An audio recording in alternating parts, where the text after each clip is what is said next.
Hey there friends, welcome to an art lesson with me, Artsy Rose. Today we're going to be doing a spooky haunted house, and I am just using copy paper, and I am also using pencil, something to erase with, and Sharpie if you like, or like a black marker, and then whatever you prefer to color with. Easy peasy, I'll walk you through this step by step. You guys can grab your kiddos and have them join along, or just join me for fun. And of course, you guys can tweak this, add what you want, take away what you want, and make it your own special piece of art. There's no wrong answer. All right, guys, I am going to get started. I prefer to draw with a black marker so that you guys can see exactly what I'm doing. It is a little tricky to see if I'm not using a permanent marker, but you will probably want to use a pencil and then go back and trace. So we're going to start with the basic rectangle. This is going to be the left side of our house, but then I do have to fit some of the right side of my house. So I'm going to start with a basic rectangle over here. And we don't want to go too big, but we also don't want it to be too small. There we go. And then from here, we're going to add, we're going to extend this roof line just a little bit. We're going to extend this vertical line just a little bit. So we have a rectangle, extended horizontal, extended vertical.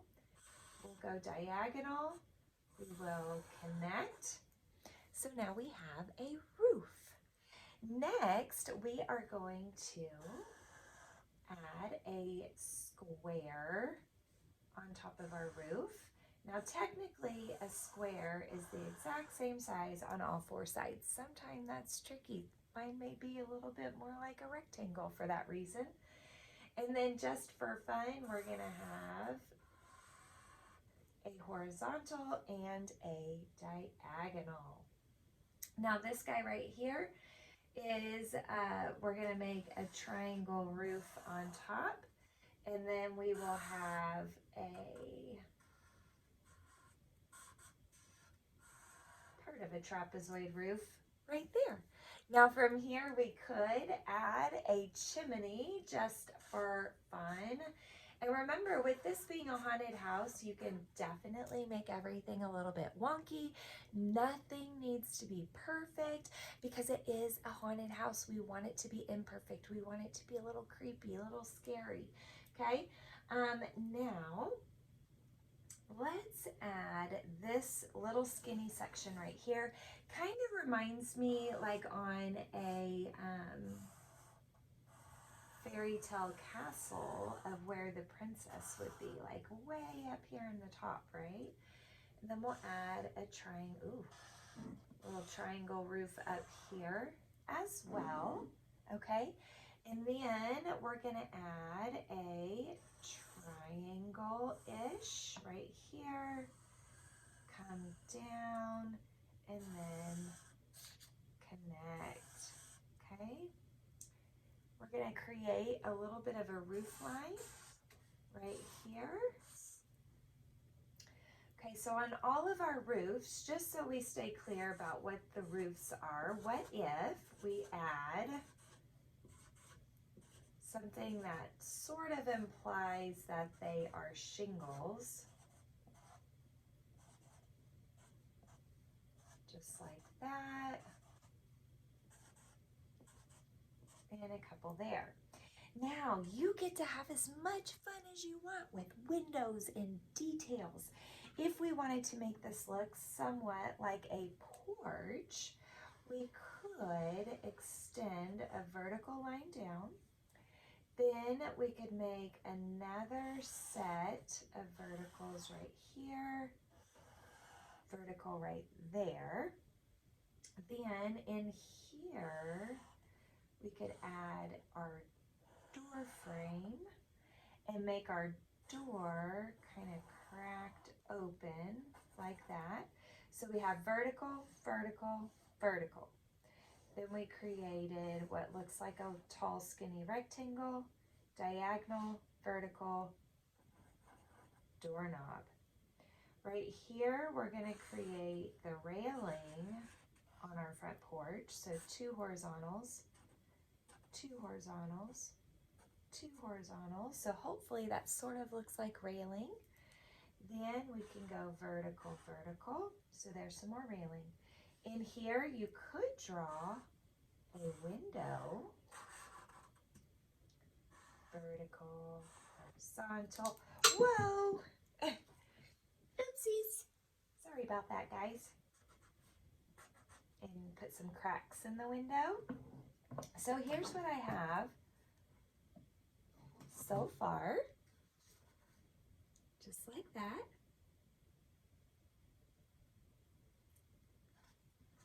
Remember, you can pause me at any time, and most definitely you have to finish watching all the way to the end so you know what to do. Okay, on here we could create another big window. Maybe put a plus in this one, along with some more cracks. Maybe this window is a curved one with a plus in it. So we have a curved window there. Why not? Maybe over here we have some more windows in our tower. We could be making up all kinds of fun stories to go with your haunted house. Now here, I think I'm gonna do a big, or not a big, I'm gonna do some shutters. Ooh, those are not exactly the right same size, but that's okay. And then we'll do a window in between. There we go. And then up here, we could do another window with some more shutters. Maybe these ones are looking like they're about to fall off.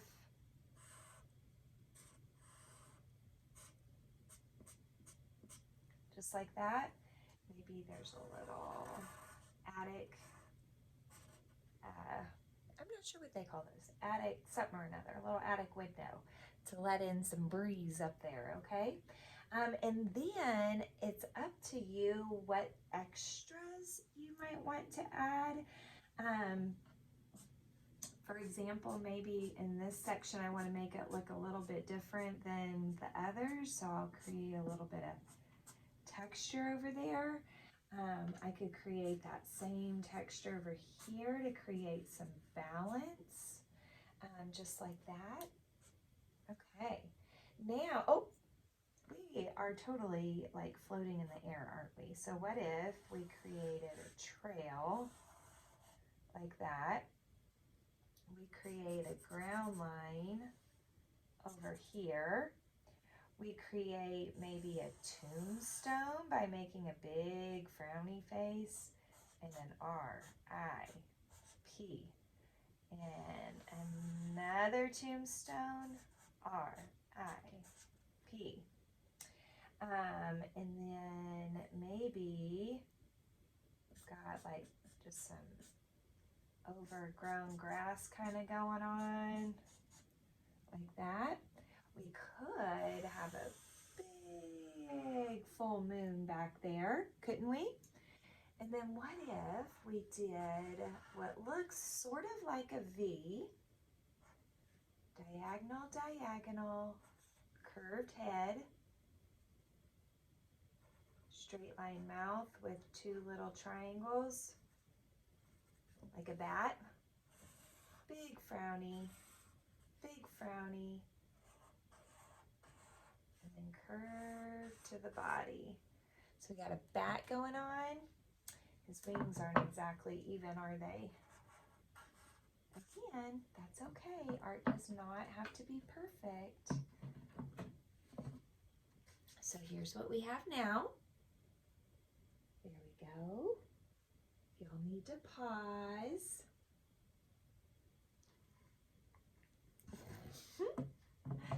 Okay, now from here is the fun part. You guys can add color. Okay, so you could definitely do crayons.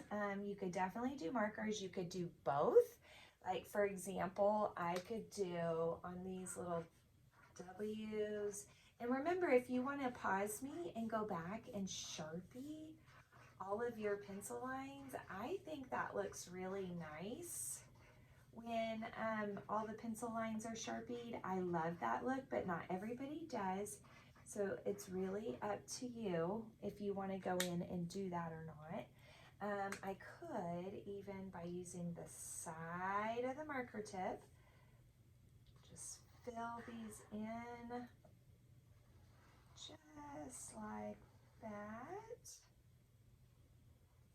There we go. Get those all filled in. So this is the wood porch, right? Porch railing. I could trace my shutters and I could make some brick on my chimney. I could trace these shutters with, or just go ahead and color them in since they're not very big, with red. There we go. Get those all colored in. When you want to make a nice thick line, if you'll use the whole side of the marker tip and the tip for a nice thin line. That's a little trick that I do. Nice thick lines using the side of the marker. If we want our light, if we want this to be nighttime and we want it to look like there's lights on in the house, we could definitely color all the windows in, just like this. Now, I already know you guys are so creative that are watching me, and I already know that you're gonna add all your own twist, and you're gonna make your own shape of windows or add your own extra details. You are gonna make this super cool. And it could be a not so scary haunted house or a super scary haunted house, totally up to you. I may want to go ahead and trace these roof lines with brown as well, just so it's nice and bold. My actual house, I might do gray, I'm thinking. But you could have fun. I mean, you could have like a purple haunted house, right? You could have so much fun with this. There we go. Nice thick lines on the house with my marker so they kind of stand out bold. There we go. Color in that window or whatever it is, attic vent. Oh, I forgot a line over here, guys. This is part of my porch railing, isn't it? Gotta have that. There we go. Maybe these guys might be outlined with gray. There we go. Maybe this path is concrete, or it could be a dirt path, right? No wrong answer there. Okay, oh, why don't we go ahead and make these texture lines stand out a little bit more. If I kind of flick my marker, like flick it, it'll give it a kind of a rough texture, which looks pretty cool. I got a window, guys. You let me forget a window. There we go. Okay, so here we go so far. See the texture lines on there? Pretty cool. You have to ignore my nail polish. I'm redoing them tonight.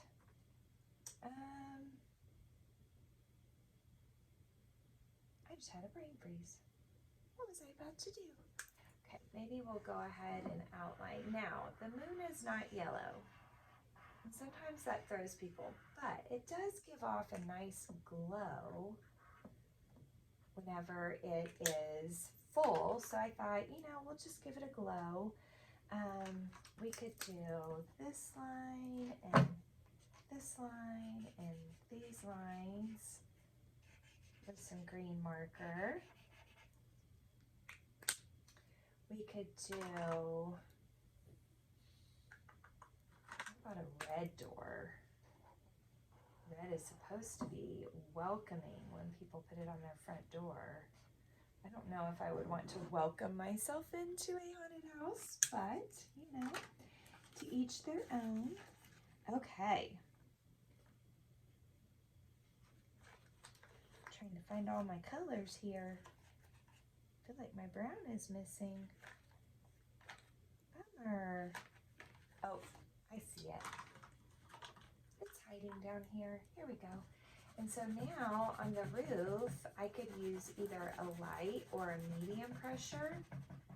Either way. There we go.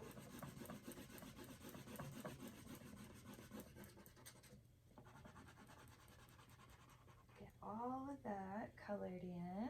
And then our house, I'm going to do a gray. I'm going to peel just a little bit of this wrapper off. I don't want to peel the whole wrapper off. That way I have something clean to hold on to when I'm coloring, right? Okay. Get our house all colored in. If you can, it's always a good idea to try to make your color lines go the same direction. I know it's hard, like when you're trying to squeeze in these small areas, but if you can, it looks really nice to have your coloring lines go the same direction.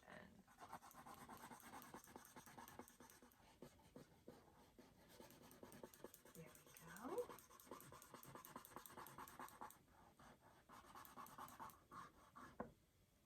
Awesome.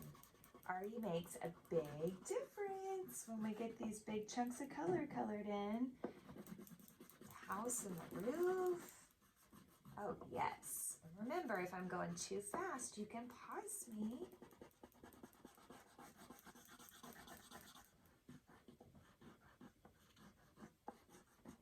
There we go. Get our tombstones colored in. I'm not putting anybody's names on my tombstones because I am not creating any bad juju. No bad karma. There we go. Okay. And then we have a red door. Oh, you know what? Since I colored my other red in with marker, I think I'm just going to color this red in with marker as well. There. That looks nice. Okay. Now we could do our moon. So with the yellow crayon, I can push kind of hard right here close to the edge. But then as I go in, I can go softer, softer, softer. Right? There we go. There. Ta-da. Okay. Then on the bat, it could be a brown bat. It can be a black bat. It's really whatever you want. I think I'm going to go brown bat just because I'm coloring in my sky, a night sky, right? And so this way, my bat won't completely blend into my night sky. But it's up to you. Nice and slow so you stay in the lines. No scribble coloring ever. You take all this time to draw and make it beautiful. You definitely don't want to do any scribble coloring. We could make some fun stars in the sky. Now when we color with crayon, it'll probably cover them up, but they'll be faintly noticeable. If you don't want to do actual stars, you could always just do little dots. So there, I call those like twinkle stars. What stars would look like from a distance, right? Dot, dot, dot, dot, dot, dot, dot, dot. all over. Don't plan them out, just dot them. There we go. Okay. Now, see those little bitty stars? There you go. All right. So down here on the grass, I still haven't gotten myself a regular green. I keep misplacing, or I misplaced my regular green, and I keep forgetting to get myself another one. So our grass is going to be tropical rainforest green, which is fine. And then on the grass, you could always just do like real tight zigzag, like just up, down, up, down, up, down, up, down. So it kind of gives it a little bit of a texture. Probably not noticeable from a distance, but I can notice it right up here up close. Go. Up, down, up, down, up, down, up, down. Whoop. There we go.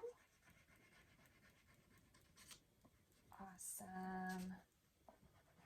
Okay. There's my grass, and then for my sky, I'm gonna have a little bit more fun with that. Okay, guys, so I'm gonna do some purple. So I've got some blue violet, some violet, some blue, and then I'll add some black in there as well. Same thing though, I think my black crayon and my green crayon are hanging out. Who knows? Who knows where they are? But I am gonna zigzag my sky, and I'm not gonna even try to color around all those stars. No way, Jose. So we'll just kind of color them just like this. Ta-da! Awesome. And then we could add a little bit of this blue violet, which is a darker purple. Put it right next to the lighter purple. Maybe even on top of the lighter purple in spots. There we go. Oh my gosh, this is so fun. See, I don't mind this kind of scary because this isn't really scary, right? This is just kind of fun. Ooh, I do not like real scary. I've done haunted houses before, and no thank you. No thank you. When they started like being just reaching out and touching me, I was like, nope, no more haunted houses. No more. Yes, I am adding some blue in here. Just because, why not? Okay. There we go. And then, because my black crayon disappeared, I was thinking I could do black colored pencil. So now you can either go over all of it, or you can just go in the white spots with your black crayon. Or if you don't have a black crayon like me and it disappeared, you can use black colored pencil. Or this is even a great project. This sky is a great piece to use oil pastel on, because you can do some great blending. And so oil pastels are amazing for blending colors. There we go. Ta-da. Very nice. Now, before you say you're finished, you always want to kind of peek back at it, give it a really good look over, make sure that you got everything colored in nicely, you didn't leave any white spots, coloring is going the same direction, and that you really took your time. So you want to put your artist glasses on and really look at it up close. make sure it's how you want it to be. You could even throw your signature on there if you wanted to, or put it on the back. My parents always had me date my art, so you could have your kids date their art as well. I hope that you guys enjoyed doing this project. So cute, so much fun, but very, very just fun, easy, simple project to do. It doesn't look easy and simple at the beginning, but once you break anything down, doesn't matter what it is, anything down into shapes and lines, sometimes letters, it really helps your drawing be more successful. Thank you guys so much for hanging out with me, and I hope that you have a very, very happy Halloween and stay safe. We'll see you next time. Can't wait to do some more art with you.